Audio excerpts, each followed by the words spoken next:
Hello A-Sven-gers, it's me, Svenny McG. Today I got kind of a cool request here. A friend asked me to help restore this unique, rare Donkey Kong 64 Nintendo 64 controller. Let's go check it out. Before we get too far here, everybody say hello to my new working mat. This is not at all any sort of sponsorship nor endorsement. I am going to test this out for the first time today, so I just thought I'd make mention of it now because you'll probably be seeing more of it in the future. So this is the Donkey Kong 64 controller. So right away you can tell an obvious comparison here to a Nintendo 64 controller. It has a yellow color scheme. It says DK64 right on the face of the controller.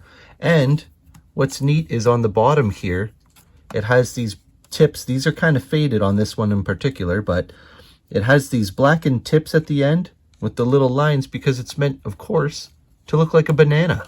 DK Donkey Kong. Another non-endorsement, but I'm loving this kit that I got. Strabito? I don't know. It's a fantastic kit though. You've got your spudgers and pliers and all your game bits and Torxes and security Torxes and your Y game bits and everything. So, but what we need to get into the back of the controller is just a bunch of Phillip heads. All right, to start here, I'm going to pull a 0. No problem. Already using the spots up here on my new kit. I said this mat came from Amazon. This tool set came from Amazon. Both I got on sale over the Black Friday and more or less have just been trying them out for the first time. You watch me unpackage them.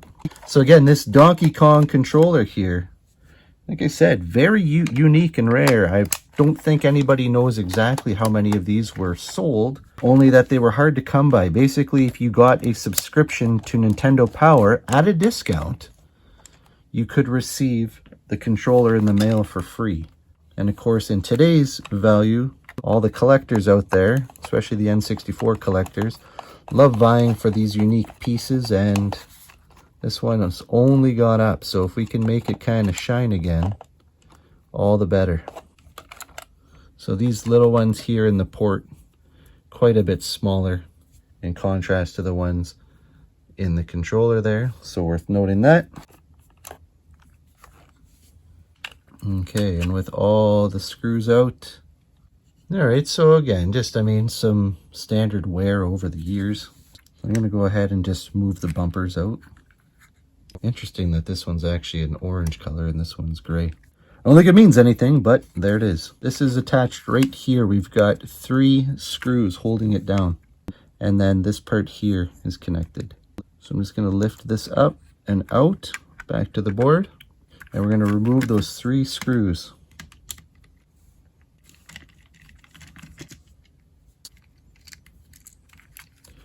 Okay, and now of course this is wired to the board here. I'm gonna pull my little spudger out to see if I can get in there, maybe where a fingernail can't. And this just slides straight up, just like that, see? That final screw I just took out. A little bit dirty. But anyways, this is the offending unit here. I've seen some people go inside, kind of clean these up. I showed you in another video, I actually had a replacement that had a GameCube style one. But like I said, for the sake of this, my friend requested that he keep it au naturel, even gave me the donor. Before I move onward though, like I said, I do want to clean this one up because let's get this guy looking just as new as possible here. So I'm lifting this straight up and out, and underneath these are your A and B buttons and your cross C. There's your cross pad here, directional pad. I've seen worse. A, B, and your C's, and then here's your start button, of course, right in the middle. And again, any of this extraneous grit we can get out of there, clean it up, or especially around the buttons where someone's thumbs have been grinding in, and get some shine back here into the Nintendo. Port doesn't look too bad here. We'll test it out after. If I can get some grit out of there. I suppose I could wipe up the pads here too, the shoulder pads. For the sake of things here, this can get clean like this as well, but if you do really want to remove the Z, you can just slide it out like so. Please clean me, Svenny, please.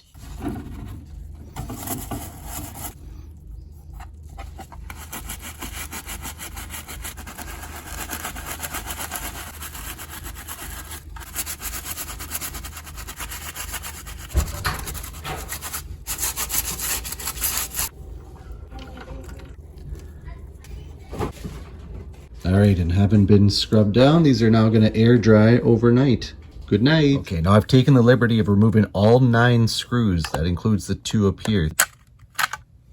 Now I'm going to take out the donor thumbstick here. Same thing, I'm going to go 1, 2, 3 in the spudger. The 3 screws out, lifted the board again, popped this guy, and we have the donor ready. Okay, and again, this one's in pretty good shape. What I'm going to do though is you can see some of that white residue in there. So I just have basically some window cleaning product here, and I'm just going to go in lightly and just get rid of some of that chalky residue. Some of it's probably hand grime and some of it's probably wear from the plastic stick. But regardless, I'm just going to get it out of there. Tidy it up a little bit before we get this installed. But I'm not going to go all the way into the unit here to clean it either. Not in this case because I don't see the need to. And I'm just going to go around the outside here because again, this is where some of the grime and grit from hands gets in there. But not bad, looks pretty clean. All right, now these pieces have thoroughly dried. In fact, it's literally been days since I did that wash there because life got in the way, including Christmas. Of course, does Christmas really get in the way? No way. Okay, so we got to get all our pieces back in. So we're going to start here with the D-pad now. There is a little notch down here in the corner, and there's a notch actually in the D-pad. So make those 2 connect. Now we know we have it in the correct way. Same here, which one's the A, which one's the B? Well, again, they've built them so that they are notched in pretty nicely. You can't really screw this up because those pieces perpendicular, these ones are more angular. We still have our start button here, and now our C buttons. We're gonna have to align them in a way that they will fit here. So that one obviously doesn't go here. Like I said, I don't even have to look at the arrows, I just look at the patterning here. And they're all designed to just go in one particular way. Squeeze these guys down. There's actually plastic sockets here for that to hold that in place. Start button. And again, our cross pad with these rubberized guys here. I'm going to flip it over. And again, you can see you've got everything's in properly here. Start, A, B, and we have arrows all pointing outward. So we're good to go. Like I said, for that, thankfully, Nintendo made it pretty painless on us. Okay, we have the board. And everything's just going to fall into place just like so. Again, you can see the way things are seated and you know that you have it right or not. And these rubber pads too, there's a little socket there in the board that's going to connect with. The right here actually has 2 in opposite corners.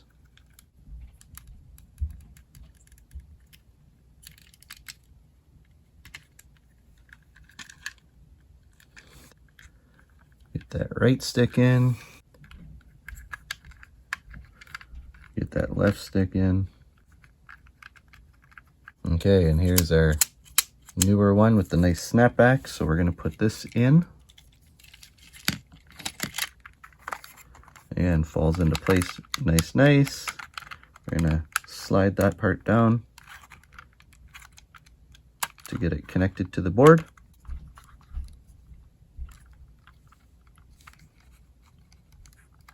Okay, pretty pain-free. Let's bolt this guy down. Okay, and with the 3 screws back installed here, now what we're going to do is we're going to take this guy. We have the bottom part of the shell. And remember, we're going to clip that Z button back in place. And we're going to make the whole thing go back together. Okay, what I had to do here was seat this cable here better. It wasn't properly seated. So it goes between the 2 here and then runs up and does that little snaking around. With that out of the way, these pieces all just fall in perfectly. 2 little guys on top, other 7 down below. Let's go. All right, and with those 2 up top there, and again, the 7 all in, we are ready. This is the unveiling of the controller, and you can see it cleaned up nicely. It's nice to get all that grit out of the Nintendo logo. I didn't want to touch, of course, you saw in the video, I wasn't trying to scrub anywhere near the DK64. Did not want to reduce that logo at all, but everything's perfect again. And we have a nice looking, well-adjusted thumbstick back on this controller. That button's working well. And we got those bumpers back in place. So the only thing I'm going to do now is I'm going to get a little bit more of that Windex, and I'm going to just wipe down this controller cord here, just to see if I can get some of this dirt out of the cabling. Again, for the sake of showing that on screen here, I'm not doing anything crazy here. Again, I just have some window cleaning product on this cloth here, but you can see it's pulling it up, right? So you get to an area like this where it's got a little bit of that white residue on it, and we're just gonna go over that once or twice here. One thing I'm gonna want to do just before I return this is make sure that the Nintendo here at the controller, that is as clean as that's gonna look too. So if we're gonna do the job, we might as well do it right here. Looking pretty good. What do you think, DK? Yeah, I thought so too. Looks pretty good. And the main thing is, it's back to an original functionality here. So that's our little restoration project here today. Again, I didn't do anything too crazy, just swapped out a workable one. What I might do is in a future video is explore this one again. I might go in there. I've seen some different techniques people have undergone, including heating up and kind of reshaping the original controls here. So at this point, I don't think I can make this one any worse. So before I go and just reinstall it into that gray Nintendo 64 controller, I might get in there and see, I mean, at the very least clean it up, but see if I can get this fixed. For now, this one's been basically restored and good to go. What do you guys think of this Nintendo 64 controller? Do you have one? Have you seen one before?